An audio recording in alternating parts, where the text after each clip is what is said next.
Salut tout le monde! Et si la prochaine fois que l'on fait les courses, ça devenait une leçon de maths super amusante pour un enfant?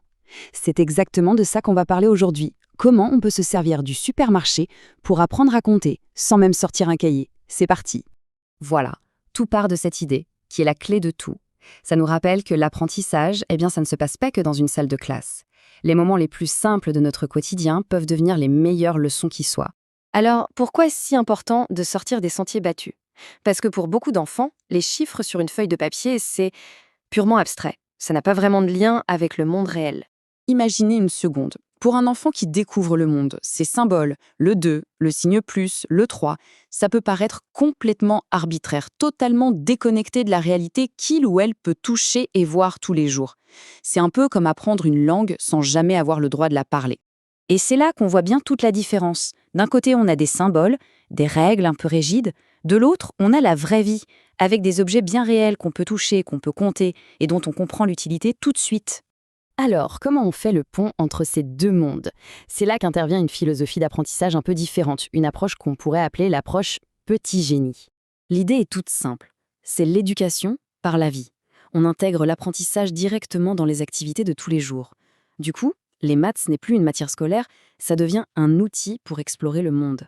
Et ça, c'est un changement de perspective qui change tout. Une corvée, comme aller faire les courses, n'est plus juste une tâche à rayer de la liste. Non, ça devient une occasion, une vraie petite aventure, où l'on découvre des concepts mathématiques ensemble. Allez, passons au cœur du sujet. Voyons maintenant, de manière très concrète, comment un supermarché ou un marché peut devenir la meilleure salle de classe possible. La méthode est vraiment très simple et se déroule en 4 étapes. 1. On définit une mission. 2. On compte ce qu'on met dans le panier. 3. Le moment crucial, on calcule ensemble à la caisse. Et 4. On vérifie la monnaie. Chaque étape est une mini-leçon, l'air de rien. Pour bien illustrer ça, prenons une mission simple et gourmande. Préparer une salade de fruits. C'est le prétexte idéal pour pratiquer l'addition de façon très concrète. Notre mission commence. On a besoin de 2 pommes. L'enfant peut les prendre, les toucher, les mettre dans le sac. Le chiffre 2 prend alors une forme, un poids, une couleur. Ce n'est plus juste un symbole. On continue. On ajoute maintenant 3 oranges.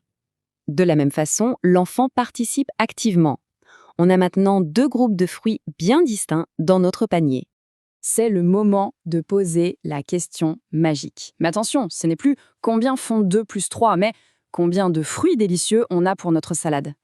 La question est ancrée dans un objectif réel et bien plus motivant.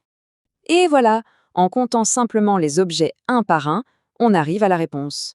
2 pommes et 3 oranges, ça fait bien 5 fruits. L'addition abstraite devient une simple observation, un truc tangible. Mais l'aventure n'est pas terminée. Le passage en caisse, c'est l'occasion parfaite pour aborder une autre opération essentielle, la soustraction.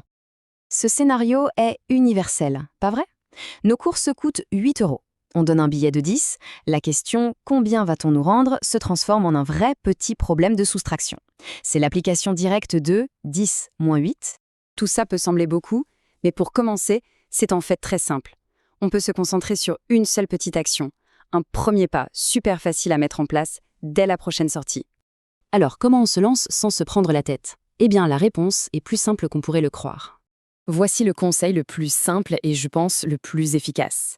Confier à l'enfant la responsabilité de vérifier la monnaie.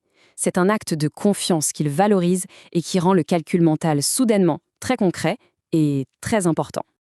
En résumé, cette méthode est redoutable pour plusieurs raisons. Elle ancre les maths dans la vraie vie, elle donne confiance à l'enfant qui se sent utile et compétent, elle crée des moments de complicité et surtout, elle transforme ce qui pourrait être une corvée en un jeu. Alors, la prochaine fois qu'on ira faire les courses, on pourra y penser. Cette simple sortie pourrait être bien plus qu'une simple tâche. Et si c'était en fait la plus belle des leçons de mathématiques?